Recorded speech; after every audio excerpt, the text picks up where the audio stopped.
Olá, meus irmãos e irmãs.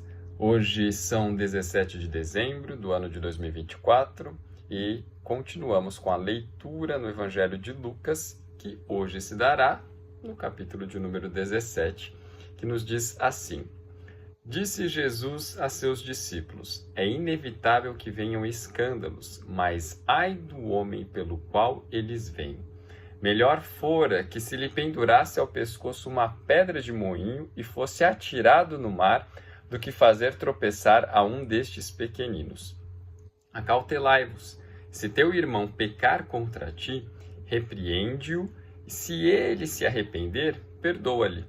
Se por 7 vezes no dia pecar contra ti, e 7 vezes vier ter contigo, dizendo, estou arrependido, perdoa-lhe. Então disseram os apóstolos ao Senhor, aumenta-nos a fé.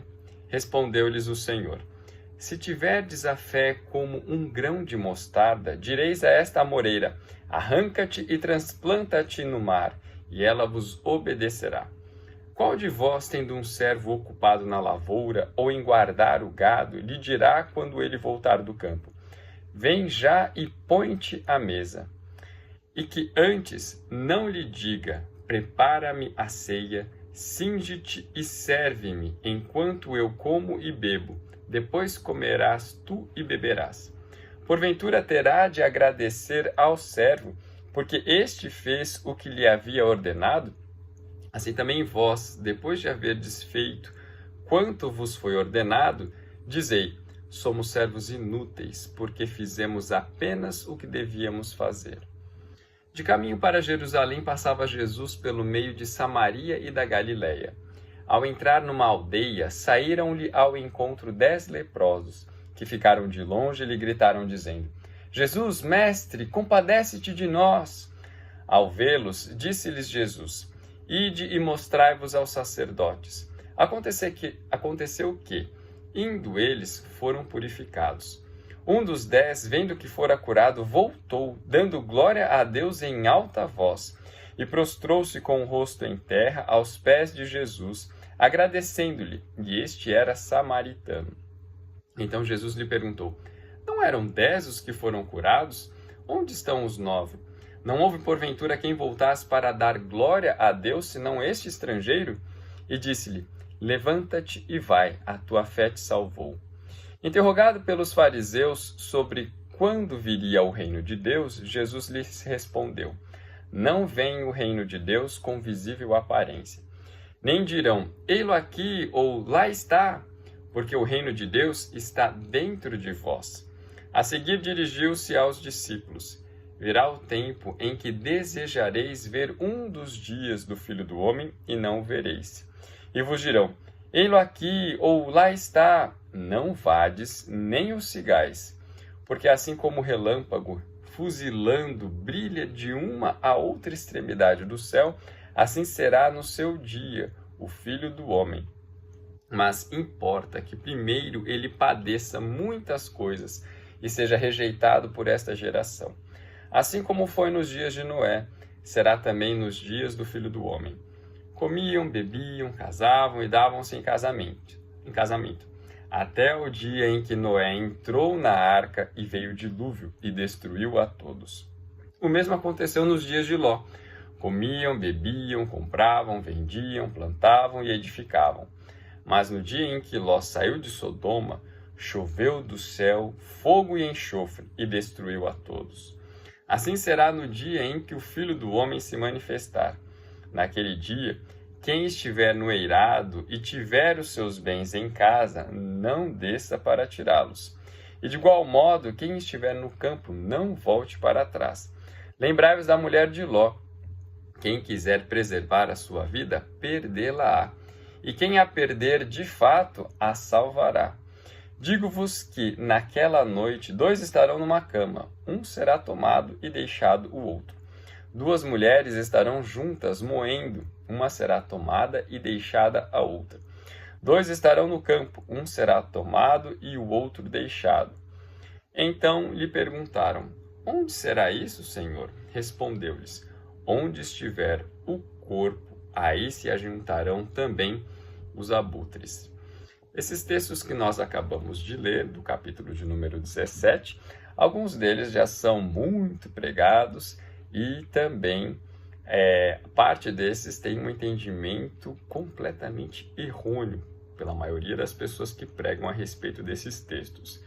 Isso porque vou explicar já já. Mas agora é importante nós vermos que esse texto pode ser dividido, olha, em 1, 2, 3, 4 partes. A primeira fala a respeito dos tropeços, a segunda fala a respeito do perdão, a terceira fala da cura dos leprosos e a quarta parte fala a respeito da vinda do reino de Deus. Vamos falar de cada uma delas e assim tentar fazer comentários e tentar também tirar algumas dúvidas eventuais que as pessoas têm quando leem esses textos. Olha só, os 2 primeiros versos falam a respeito dos tropeços. Essa palavra tropeço é uma palavra que não está aqui no texto bíblico em si, mas ela está muito bem colocada, está como título desse pequeno texto. Por que eu digo que ela não está colocada, mas ela está muito bem inserida como título do texto? Porque o texto nos diz que é inevitável que venham escândalos. Escândalo, hoje em dia, é entendido como algo que deixa a gente chocado, horrorizado, uma coisa feia. Mas o entendimento correto desta palavra, escândalo, é aquilo que provoca um problema, aquilo que leva a um erro. Ou seja, no grego, esse texto, a palavrinha que está aí, tem um entendimento de armadilha, ou então serve também como pedra de tropeço, aquilo que faz com que uma pessoa caia, aquilo que faz com que uma pessoa seja envolvida num problema. E o que Jesus está dizendo aqui? Ele disse aos seus discípulos, é inevitável que escândalos, ou seja, que algumas pessoas cometam erros, que algumas pessoas tropecem, é inevitável que as pessoas caiam em armadilhas. Isso acontece. Porém, olha o que o Senhor Jesus diz, mas ai do homem pelo qual eles vêm. O Senhor Jesus não está dizendo ai de quem tropeça, mas ai daquele que induz ou que faz com que o outro tropece, que faz com que o outro caia em uma armadilha. Ou seja, ai daquele, o Senhor Jesus está dizendo que o juízo para este que induz outro ao pecado será severo. Olha o que ele diz no verso número 2. Melhor fora que se lhe pendurasse ao pescoço uma pedra de moinho e fosse atirado no mar, do que fazer tropeçar a um destes pequeninos. Este texto nos mostra que nós devemos ter cuidado com aquilo que nós dizemos, com aquilo que nós fazemos, para justamente não induzirmos ninguém ao erro.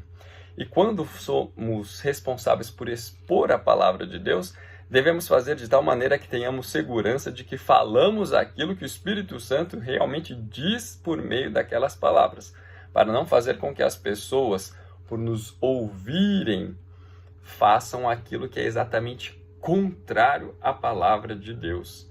Então, quando vamos expor a palavra de Deus, tenhamos cuidado para falar aquilo que a palavra diz exatamente.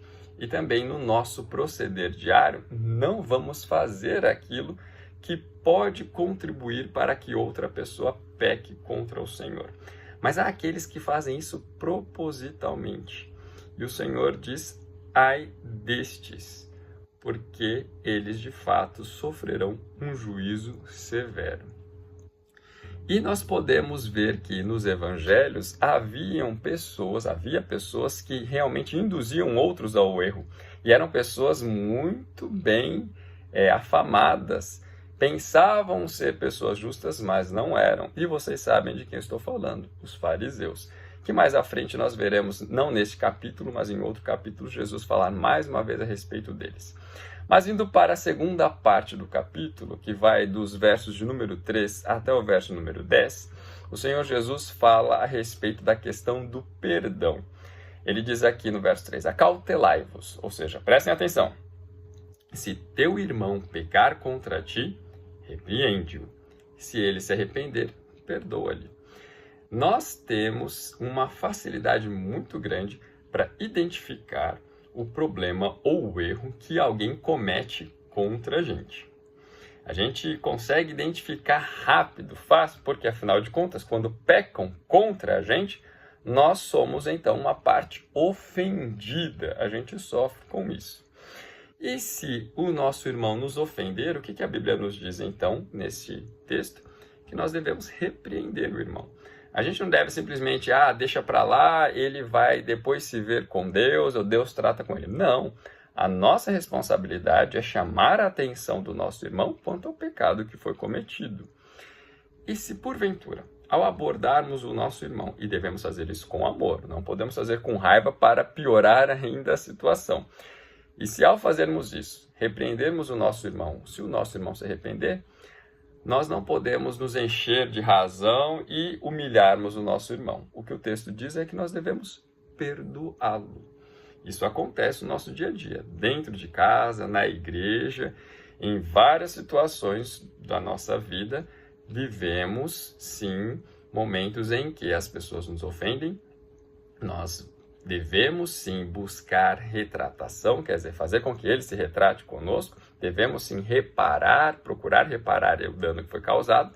E uma vez que a outra parte confessou o pecado, pediu perdão, nós devemos perdoar. Não podemos guardar mágoa, rancor, não podemos reter o perdão. Só que você deve concordar comigo, e se concordar comigo, você vai concordar com os discípulos de Jesus. O Senhor Jesus disse que se esta situação acontecer 7 vezes no dia, e esse número aqui é figurativo, está querendo dizer que se acontecer muitas vezes no mesmo dia, todas as vezes que o irmão se arrepender, nós devemos perdoar. E aqui que está a dificuldade. É difícil perdoar. É muito difícil. Ainda mais quando a pessoa é reincidente, já cometeu aquele pecado contra a gente várias vezes. Os discípulos, no verso 5, eles disseram, Senhor, aumenta-nos a fé. Tem que ter muita fé para conseguir perdoar repetidas vezes alguém que repetidas vezes tem cometido pecado contra a gente. Mas olha só, o Senhor Jesus diz aos discípulos o seguinte, se vocês tiverem fé como um grão de mostarda, vocês podem até dizer para esta árvore, que é a amoreira, arrancar do lugar que ela está e se lançar ao mar, e a amoreira vai obedecer. Sabe o que Jesus está dizendo aqui? Se a sua fé for pequena, ela já é capaz de fazer com que uma árvore saia do lugar. Ou seja, não precisa ter uma fé muito grande para conseguir perdoar. Basta ter fé. Não precisa pedir para que aumente a fé a fim de que consiga perdoar. Basta ter fé e você, sim, consegue perdoar aquele que te ofende. E aí, depois de dizer isso, o Senhor Jesus parece que dá um tapa na cara dos discípulos, porque ele diz assim, qual de vós, tendo um servo ocupado na lavoura ou em guardar o gado, lhe dirá quando ele voltar do campo, vem já e põe-te à mesa? E que antes não lhe diga, prepara-me a ceia, cinge-te e serve-me enquanto eu como e bebo, depois comerás tu e beberás. O Senhor Jesus está falando assim, qual é o Senhor que depois que seu servo trabalhou, vai simplesmente dar folga, tranquilo, e o Senhor vai servir ao servo? Nenhum. O que o Senhor faz com o seu servo, antes é falar assim, termina o seu serviço. E parte do seu serviço é me servir agora, me pôr à mesa para que eu coma e beba. E depois que você cumprir tudo aquilo que eu ordenei, aí você pode comer, pode se alimentar. Com isso, o Senhor Jesus está dizendo aos discípulos que perdoar é uma ordenança e que nós devemos cumprir. Somente isso. Tem que cumprir. Não tem um porém, não tem, mas ele isso, aquilo. Não. O Senhor ordenou e nós devemos fazer. E sabemos que devemos perdoar, sabe por quê?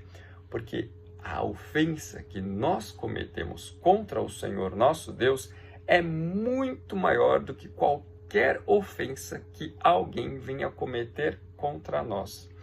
Porque nós, quando pecamos, ofendemos simplesmente aquele que é o Senhor da glória, o Deus Criador, soberano, todo-poderoso, aquele que é eterno. A nossa ofensa é muito grande. E sendo tão grande quanto ela é, ainda assim o Senhor Deus nos perdoou. E quando Ele nos perdoou, Ele nos ensinou a respeito do perdão. Portanto, já nos tornamos habilitados, capacitados por Deus a também perdoar a quem quer que seja. Pode ser difícil, mas não é impossível. E basta ter um pouquinho de fé, que nós já somos capazes de perdoar a quem quer que seja por qualquer coisa que tenha feito, quando esta pessoa se arrepende do seu pecado. Agora, a terceira parte nos fala a respeito de um milagre que o Senhor Jesus fez ao curar 10 leprosos.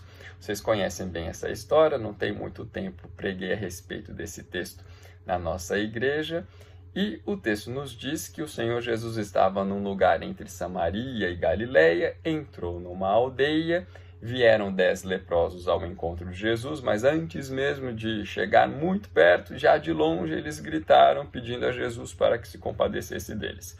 O Senhor Jesus nem fez muita coisa, simplesmente mandou que eles se apresentassem ao sacerdote para cumprir aquilo que a lei dizia, que uma pessoa que foi curada da lepra deveria apresentar ao sacerdote um sacrifício que atestava a sua cura. Acontece que, indo eles, enquanto iam para o lugar, eles foram curados. Antes mesmo de chegarem ao sacerdote, eles já foram curados. O texto diz que eram 10 leprosos, mas somente um deles é que voltou para agradecer e para dar glória a Deus e reconheceu que o Senhor Jesus é, de fato, o Cristo. O Senhor pergunta, no verso 17, então Jesus lhe perguntou, não eram 10 os que foram curados? Onde estão os 9? Não houve porventura quem voltasse para dar glória a Deus, senão este estrangeiro? Olha só que interessante. Este estrangeiro era um samaritano, os outros 9 eram judeus, que conheciam bastante a respeito da lei, dos profetas, tinham muito mais referência para conseguir reconhecer quem Jesus é, o Cristo, mas eles simplesmente ignoraram. Obtiveram aquilo que eles queriam, a bênção da cura, mas não demonstraram gratidão ao Senhor pela cura que foi feita na vida deles. E somente aquele que tinha tão pouca informação, tão poucos dados para poder reconhecer Jesus por meio daquele único milagre, já conseguiu reconhecer que Jesus é o Cristo e voltou para adorá-lo. E este, por ter demonstrado que creu em Jesus como sendo o Messias e por isso ele adorou Jesus, o Senhor Jesus então declarou, levanta-te e vai, a tua fé te salvou. O último texto é aquele que eu considero mais difícil aqui dentro deste capítulo, que fala acerca da vinda do reino de Deus. Tem vários assuntos dentro desse único texto, mas vamos por partes.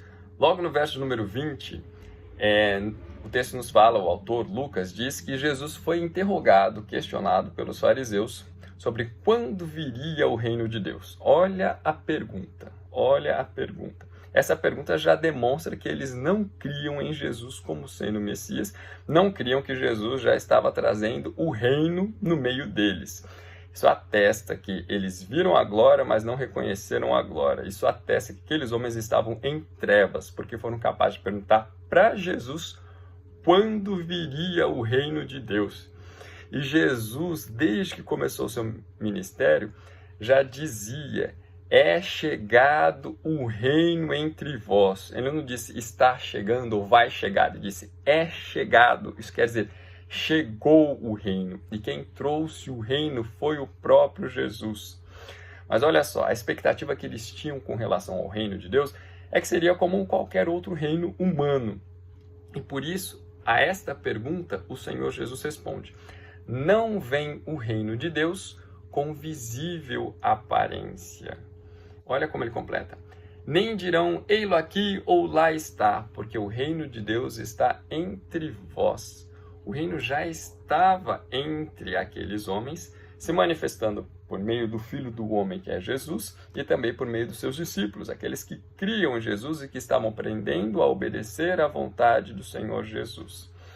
Mas depois, olha o que o Senhor Jesus diz. Primeiro, mostra que aqueles homens não tinham fé real e verdadeira em Cristo, não estavam entendendo nada daquilo que ele estava apresentando. Depois, verso 22, o Senhor Jesus diz: a seguir dirigiu-se aos seus discípulos e falou: virá o tempo em que desejareis ver um dos dias do Filho do Homem e não o vereis. Ou seja, o Senhor Jesus já está falando que, da maneira como o reino estava se manifestando, não se manifestaria mais na pessoa de Cristo ali, física, presença corpórea do Senhor, eles não veriam mais.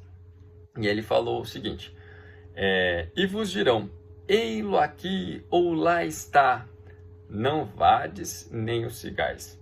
Ele diz que nesse tempo em que vocês não terão mais a minha presença entre vocês, muitas pessoas vão dizer que o Senhor está aqui, o Senhor está ali, e de maneira secreta. Mas olha o que Jesus responde: porque assim como o relâmpago, fuzilando, brilha de uma a outra extremidade do céu, assim será no seu dia o Filho do Homem. Isso que ele quer dizer não vai ser uma aparição secreta a do Senhor Jesus.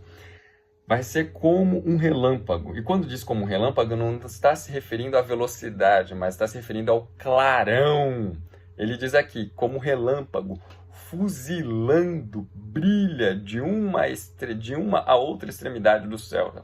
Da mesma maneira que um relâmpago é visto à distância por muita gente, porque o brilho até ilumina o ambiente onde você está, e todo mundo percebe que tem um relâmpago, assim também vai ser o retorno do Senhor Jesus. Todo mundo vai enxergar, não vai ser uma aparição secreta reservada para alguns. Todo mundo vai enxergar. Mas antes que isso aconteça, tem outras coisas por acontecer. Olha o que o Senhor Jesus diz no verso 25. Mas importa que primeiro ele padeça muitas coisas e seja rejeitado por esta geração. Mais uma vez o Senhor Jesus fala a respeito do sacrifício que ele teria que passar, pelo qual ele teria que passar, a sua própria morte. E nesse sacrifício estava contida também a rejeição do seu próprio povo. E aí, olha o que diz o verso de número 26, e que também cria muita confusão na cabeça das pessoas. Não vou falar o que está errado, vou falar o que o texto está dizendo mesmo. Diz assim: assim como nos dias de Noé, será também nos dias do Filho do Homem. Comiam, bebiam, casavam e davam-se casamento. Olha só, o que o Senhor Jesus está dizendo assim: nos dias de Noé, e também no dia da volta do Senhor Jesus, vai acontecer o mesmo tipo de coisa. As pessoas iam comer, iam beber, iam casar, as pessoas iam entregar-se em casamento. E o que são essas coisas senão coisas banais, comuns, corriqueiras? Mas ele está falando que as pessoas se davam a isso, se importavam com essas coisas e não se atinavam para aquilo que aconteceu naquele dia. Olha só, nos dias de Noé aconteceu o quê? Enquanto as pessoas faziam esse tipo de coisa, olha o que diz o texto: até o dia em que Noé entrou na arca e veio o dilúvio e destruiu a todos. Ninguém deu importância à mensagem que Noé estava proclamando por meio da construção daquela arca. As pessoas em volta estavam vendo e sabiam que aquilo ali estava sendo construído porque o juízo do Senhor viria, mas as pessoas estavam ignorando isso. Simplesmente estavam preocupadas com os seus afazeres cotidianos. E olha que depois diz, a partir do verso número 28, o mesmo aconteceu nos dias de Ló. Comiam, bebiam, compravam, vendiam, plantavam e edificavam. Mas no dia em que Ló saiu de Sodoma, choveu do céu fogo e enxofre e destruiu a todos. Assim será no dia em que o Filho do Homem se manifestar.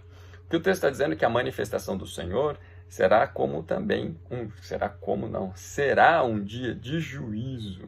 E esse dia de juízo será como nos dias tanto lá de Noé como nos dias de Ló, em que as pessoas estavam ocupadas e preocupadas com seus afazeres e não deram atenção ao fato de que o juízo estava por acontecer. Se as pessoas dessem importância e valor ao que estava por acontecer, se preparariam para isso. Como se preparar para o dia do juízo? Arrependendo-se dos pecados. Porque quem não se arrepende dos seus pecados, quando o juízo do Senhor vier, estes que não se arrependem certamente serão condenados. Mas aquele que se arrepende dos seus pecados, que confessa os seus pecados e deixa e crê que no Senhor Jesus tem sim o perdão e tem também a salvação do juízo, quando o juízo chegar, não vai ser condenado. E é isso o que o texto está falando até aqui. E olha só o que o texto continua nos dizendo. O Senhor Jesus diz, né? Naquele dia, no dia do juízo, quem estiver no eirado e tiver os seus bens em casa, não desça para tirá-los. E de igual modo, quem estiver no campo, não volte para trás. Lembrai-vos da mulher de Ló. Olha só, desculpa, vou continuar aqui. Quem quiser preservar a sua vida, perdê-la-á. E quem a perder de fato, a salvará. O que esse trecho está querendo dizer para a gente? A mulher de Ló, ela foi uma mulher que no dia do juízo, ao invés de correr para fora da cidade para salvar a própria vida, o texto nos diz que ela olhou para trás. O verbo que estava ali de olhar não é simplesmente que ela fez um movimento, mas o texto ali está dizendo que ela desejou, ela almejou, ela cobiçou as coisas que ficaram para trás. Isso demonstra que a mulher de Ló, ela sentiu um remorso, um pesar muito grande por ter de deixar a vida que ela tinha em Sodoma, ou em Gomorra, né? Ela tinha maior apreço por aquilo que estava sendo destruído do que pela própria vida, pela salvação da própria vida. E é isso que o Senhor Jesus está dizendo. Naquele dia, quem estiver no eirado e tiver seus bens em casa, não desça para tirá-los. Quer dizer assim, imagina que a sua casa pegou fogo e você está no telhado da casa. Está pegando fogo lá dentro. Tem todos os seus pertences lá dentro. Você vai ser doido para querer entrar em casa e se queimar, chamuscar para tentar resgatar alguma coisa? Não, se você já está no telhado onde ainda o fogo não alcançou, escorrega e vai para longe, para não pegar, para não ser queimado. É isso que o Senhor Jesus está dizendo. Naquele dia, quem estiver no eirado e tiver seus bens em casa, não desça para tirá-los. Não dê importância aos seus bens, às coisas desta vida. E ele fala, de igual modo, quem estiver no campo, não volte para trás. Está no campo, tá acontecendo alguma coisa lá em casa. Não volta atrás para pegar as coisas que estão lá em casa, os bens materiais, preserve a sua vida. O que o Senhor Jesus está dizendo é, não queira preservar as coisas desta vida, deste mundo, deste presente século. Lute e viva para preservar a salvação, a vida eterna. Aqui não está falando nada de arrebatamento, como as pessoas acreditam por aí, tá? Está falando quanto à importância que devemos dar àquilo que de fato tem importância. E depois ele continua, verso de número 34. Digo-vos que, naquela noite, 2 estarão numa cama, um será tomado e deixado o outro. 2 mulheres estarão juntas moendo, uma será tomada e deixada a outra. 2 estarão no campo, um será tomado e o outro deixado. Aí você deve pensar, opa, o texto está falando que um vai ser tomado e outro deixado. Aqui não está falando de arrebatamento. Aqui está falando que ainda que as pessoas tenham uma relação muito próxima de trabalho, de dormir junto, ainda que estejam coladas uma à outra, o Senhor sabe fazer muito bem distinção entre aquele que é justo e aquele que é ímpio. E o Senhor vai aplicar o seu juízo severo àquele que é ímpio e vai preservar aquele que é justo. Então não importa, não vai dar para se agarrar ao outro para tentar escapar do juízo de Deus. Por isso que ele fala, 2 estarão numa cama, um será tomado e outro será deixado o outro. 2 estarão moendo, uma será tomada e outra será deixada. Isso quer dizer com relação ao juízo do Senhor, que acontecerá naquele dia. Ouvindo essas coisas acerca das predições futuras, os discípulos então perguntam a Jesus, onde será isso, Senhor? Aí Jesus dá uma resposta muito estranha, que para a gente é estranha. Ele diz assim, respondeu-lhes, onde estiver o corpo, aí se ajuntarão também os abutres. Os discípulos se escandalizaram não, né? Ficaram admirados com aquilo que o Senhor Jesus disse. E perguntaram quando e onde aconteceriam todos esses fatos. E o Senhor Jesus não responde quando e onde, mas ele diz que certamente essas coisas acontecerão. Ele mais uma vez enfatiza aquilo que ele já estava falando, que o juízo do Senhor é certo. Que ele diz assim, onde estiver o corpo, aí se ajuntarão também os abutres. Se você joga uma carniça no meio do campo, rapidinho vão aparecer alguns urubus para tentar comer aquilo ali. Largou um corpo morto em algum canto, vai aparecer bicho e verme para querer consumir aquilo ali. Isso é certo, é líquido e certo. E o Senhor Jesus responde aos discípulos, tudo isso que eu disse certamente acontecerá. Olha só, são passagens que nos trazem muitos alertas. Nos dizem que devemos tomar cuidado para não sermos motivo de tropeço para os outros. Palavras que nos dizem a respeito do perdão, que é obrigação nossa perdoar. Também vem falar a respeito da fé no Senhor Jesus como sendo o Cristo e também com relação ao juízo de Deus, que é certo e que devemos crer e nos preparar para o dia em que isso acontecerá. Olha, muita riqueza neste capítulo. Eu espero que esta palavra abençoe ricamente a sua vida, removendo aquilo que precisa remover, mas também colocando em você aquilo que realmente te santifica e te abençoa. Então, que Deus abençoe não só a um, mas a todos os meus irmãos, em nome de Jesus. Tchau, tchau.